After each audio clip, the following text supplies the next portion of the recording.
everyone, thanks for joining me today.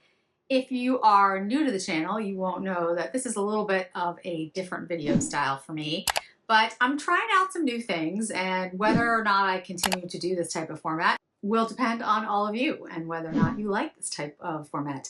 Really, I'm coming on here today to have a conversation, me and you and me. Like if we were having, a good discussion over coffee or really good coffee martini. Interesting side note, I don't drink coffee. I only drink tea, but I love a good coffee martini. Okay, that's not the point why I'm here. Sorry. Jen, focus. So I saw an article today that I thought I had some thoughts on, and I wanted to share them with you and get your thoughts, because I was like, I wonder how my subscribers feel about this, and I wonder what you all out there are thinking. So let's talk lipsticks for a second, shall we? And not specifically lipsticks, but Tom Ford Beauty announced that Angelina Jolie is their ambassador. And I happen to think Angelina Jolie is just one of the most beautiful women who's ever lived. If I could look like anyone, either her or Linda Carter, that would be my wish. But so they announced that she's going to front the new runway lip color franchise.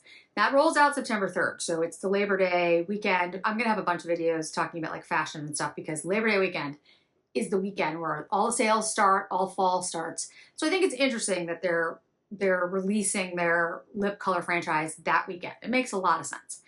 And the lip liners, as I've discussed, first time lip liners for Tom Ford are going to be $46, $60 for lipsticks, which is in line with, Dior, Chanel.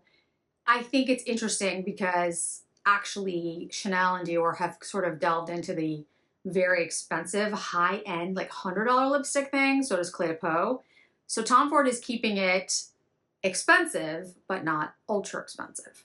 And, the article, this is in Business of Beauty, goes on to talk about that this is a reboot for the lip category, which it absolutely is for Tom Ford. Says that it's a pivotal time for the brand.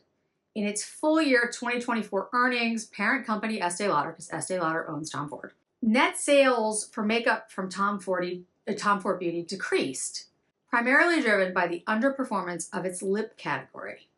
I think that's very interesting, because when Tom Ford started, because Tom Ford was at the helm at that point, his lipsticks were the best on the market, in my opinion.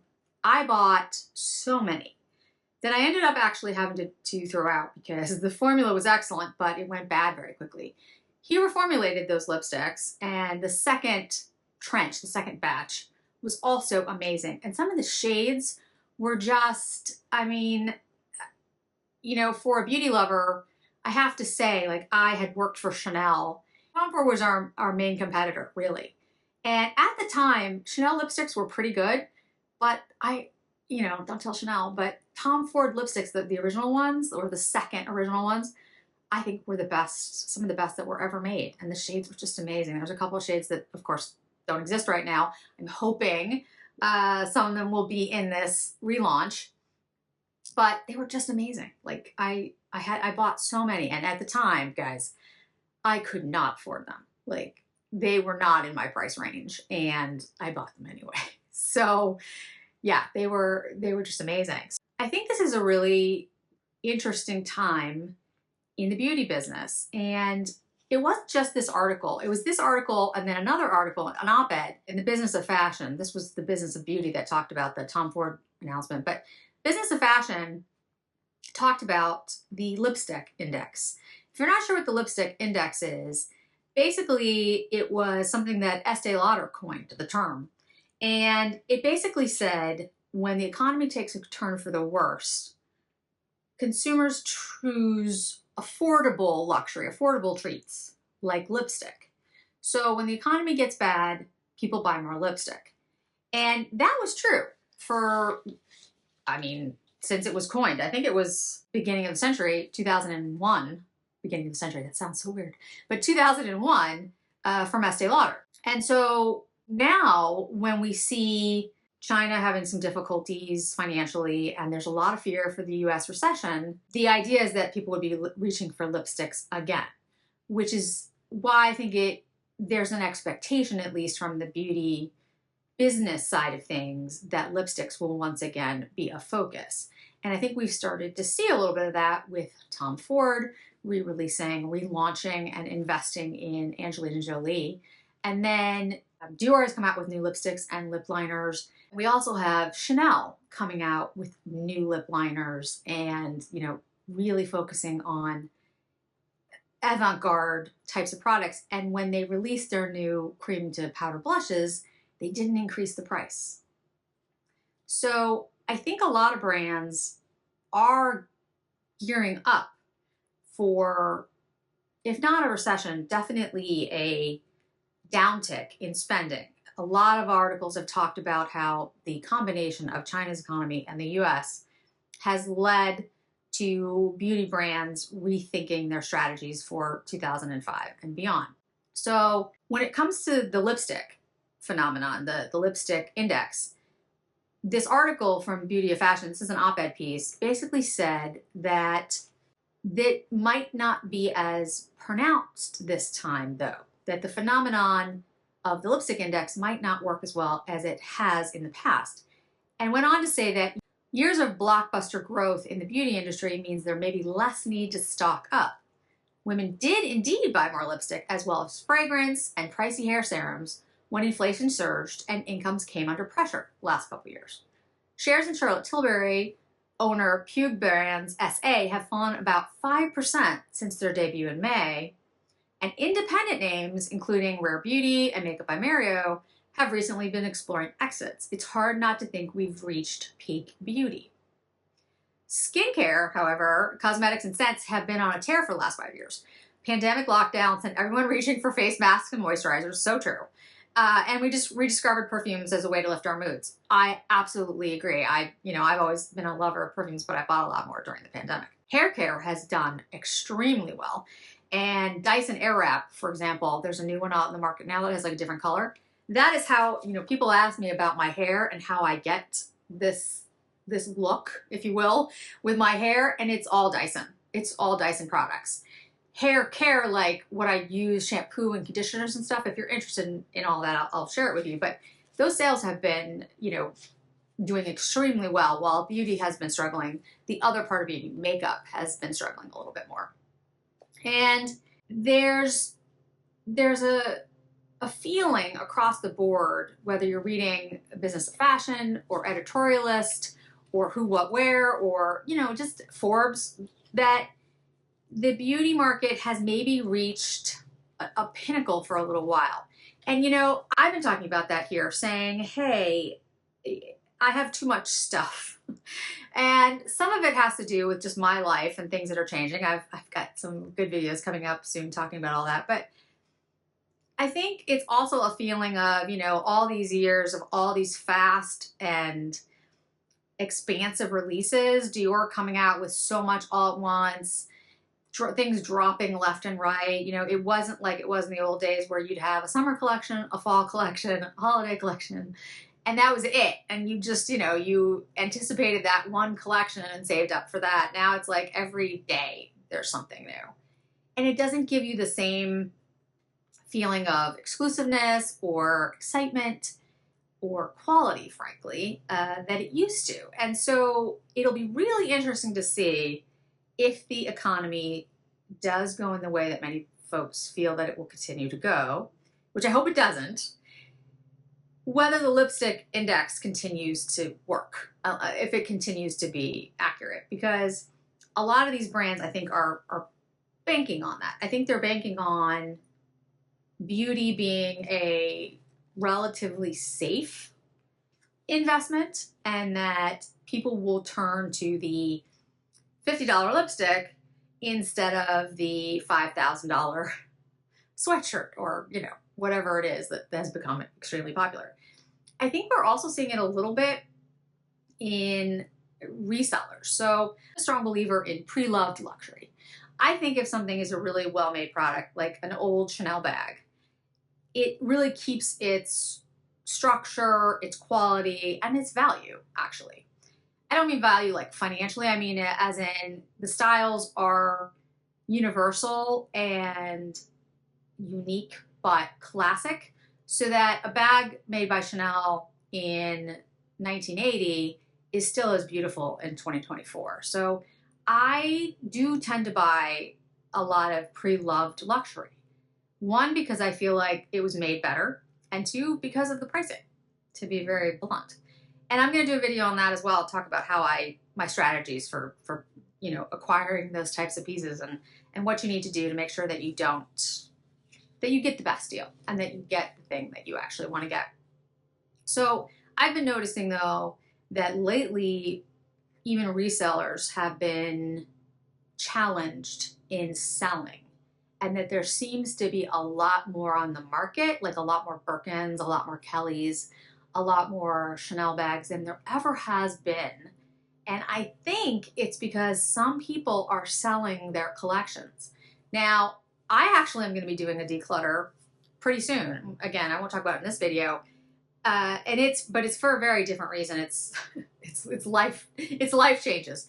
But I think there are people out there who, whether it's a financial situation or just the feeling that, again, they have too much stuff, they have too many things, and they want to underconsume. Maybe you've heard the term, the underconsumption core. And beauty brands, keep a very close eye on social media. It's one of the ways that they market nowadays. It's a core part of their business. And this underconsumption core could really affect their sales. And it's really interesting because I personally, like here on the channel, I've always said, you can always find another bag. You can always get another lipstick. Like, don't feel like you must buy things. If you want to, absolutely. But that it's, you never want to get in a situation where you feel like you have to have something because everyone else has it. I don't believe that's a particularly healthy way to enjoy the beauty of fashion and, clothes and jewelry and makeup. It's like, it's something that you want because it makes you feel confident and happy to have, and you just enjoy, the richness of it. The idea that you have to have something because someone else has something, I feel like is relatively hollow at the end of the day.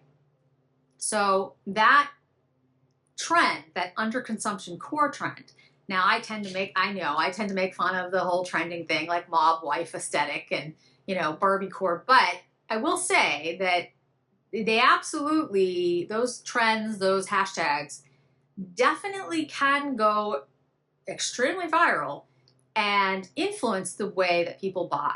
And so if the underconsumption core becomes the next viral trend, then yeah, you're absolutely going to see many people influenced by that trying to underconsume. And that goes along well with the idea that, there are concerns about the economy, there are concerns about other countries' economy, and the fact that there's an election year going on right now. There's always uncertainty when you're dealing with a presidential election year. So I just thought this was a really interesting topic. I thought it was really interesting that Tom Ford chose to do their reboot now, that they're focused on lipsticks, and that the whole lipstick, index tie-in and how there's uncertainty of whether or not that's actually going to work as a strategy. It's obvious that Tom Ford has considered this to be a good one. I personally think, if you're interested, I personally think that although there may be a inclination to buy less, which I think is perfectly understandable. We've all been buying, at least for me, I've been, probably purchasing more than I needed to the last couple years. We got all locked up and it was depressing, frankly. And, things were so chaotic and uncertain that it felt great to have, some pretty little things, and there's nothing wrong with that. But I think there is a definite feel in the air that there's been a change in the perception of purchasing. So I think there will be a lessening. I think there will be some changes in how people buy. But at the end of the day, I think the lipstick index is a pretty good indication of the fact that when things are tough, when things are hard, there is a desire to at least have like one nice thing. There is a desire to be like, I deserve it. I work really hard and I've had a really tough day, you know, I want some ice cream, or I want a really nice lipstick. And I think the $46 lip liner price and the $60 lipstick price for Tom Ford is a decent price point for luxury that people could probably get to. A lot of people. $60 is still a lot of money for one lipstick. But the thing is, when it comes to the luxury market, in the psychology of how you price, if you price it too low, consumers won't consider it luxury. They will say, oh, it's only $40. That's not luxury. That's high end. And they think of it that way. $60 is enough to say, ah, that's a luxury lipstick. I aspire to that. As long as the packaging and, you know, the whole marketing fits it. And the name, well, let's face it, brand names help. It creates a whole mystique, you know, around the luxury buying.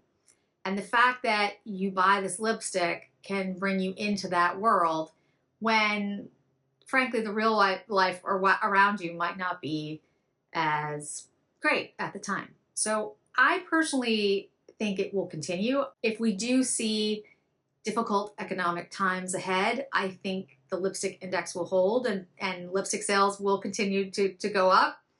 However, I do think it's going to be more of a, I'm going to invest in like one or two things instead of I bought all 10 shades.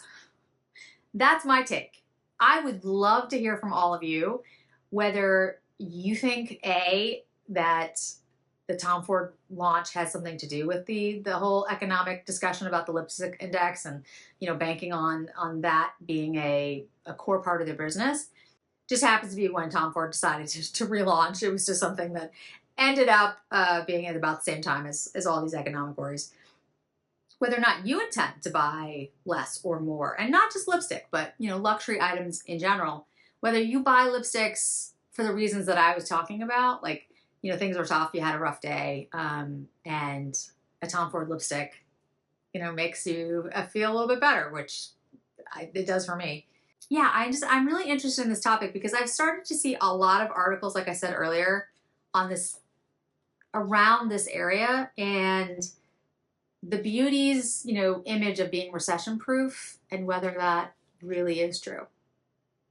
So I'd love to hear from all of you guys. I wish you could talk back to me like just directly through the camera, but I'll settle for the comments below. Thanks so much for joining me today, guys. I really do appreciate it. And I hope to see you in another video really soon.